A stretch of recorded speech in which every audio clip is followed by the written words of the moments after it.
حضرت سیدنا مقداد رضی اللہ تعالیٰ عنہ ایک معروف صحابی ہے، ان کی زوجہ بھی صحابیہ ہیں، ان کا نام ہے حضرت طباعہ بنت زبیر رضی اللہ تعالیٰ عنہ۔ کہتی ہیں گھر میں غربت تھی تو میرے شوہر ایک دن جنت البقیع کی طرف گئے ہوئے تھے تو ایک بل کے پاس میں بیٹھے تھے، چوہے کی بل نہیں ہوتی، کہتے ہیں وہ ایک بل کے پاس بیٹھے ہوئے تھے تو چوہا اندر گیا بل میں،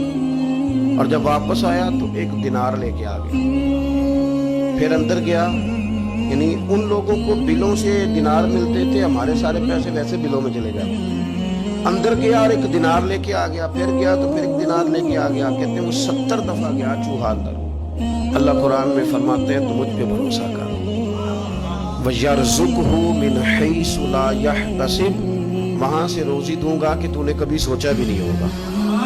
میری ذات پر بھروسہ کر، پھر میں تیرے لیے بڑے دروازے کھول دوں۔ وہ چوہا 70 دفعہ اندر گیا اور 70 دفعہ ایک دینار لے کے باہر آیا۔ حضرت مقداد فرماتے ہیں میں نے انتظار کیا لیکن 71ویں دفعہ پھر نہیں آیا۔ علامہ یوسف نبہانی علیہ رحمہ نے اس کو لکھا ہے، فرماتے ہیں میں نے وہ پیسے اسی طرح اٹھائے 70 دینار اور میں نبی کریم کی بارگاہ میں لے گیا، میں نے کہا حضور اس طرح کر کے نا چوہے کی بل سے 70 دینار ملے۔ اب بات کو سمجھنا جب دینے والا دینے پہ آئے تو اس لیے میں کہتا ہوں کہ سارے دروازوں سے بہترین یہ ہے کہ رب رسول کے دروازے پر حاضری دی جائے،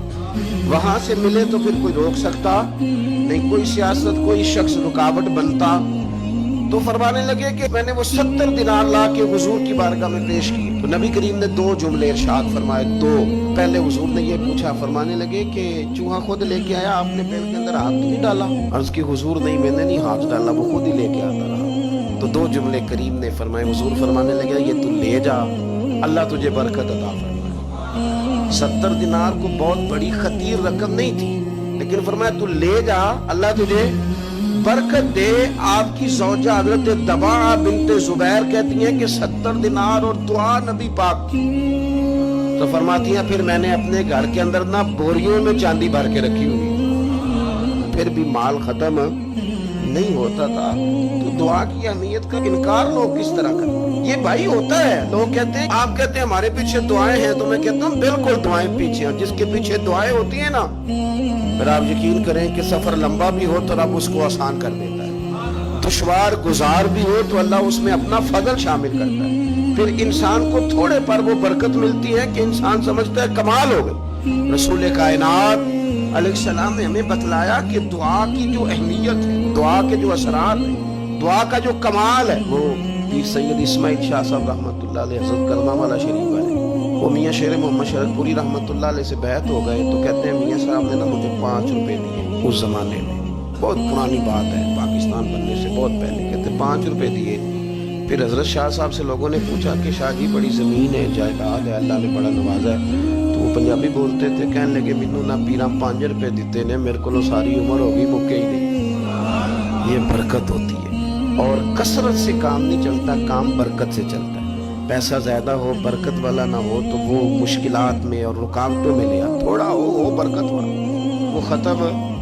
نہیں ہوتا، آپ یاد رکھیں وہ ختم نہیں ہوتا۔ میں نے بزرگوں کو دیکھا ہے، سادے لوگوں کو میں نے دیکھا ہے، ہمارے جو بزرگ محنت مزدوری کرتے تھے تو پیسے ملتے کہاں سے تھے؟ پیالیوں میں سے 5 روپے نکل آئے،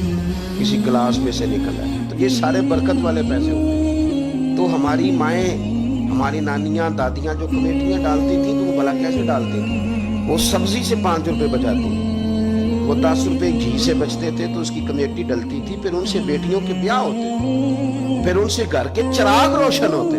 اس کا معنی کیا ہے کہ کروڑوں اربوں روپے کے ڈاکے ڈال کے نظام نہیں چلتا، پیسہ تھوڑا ہو برکت والا، اس سے کام چلتا ہے، اس سے خیر ہوتی ہے، اس سے فضل ہوتا ہے، اس سے عطا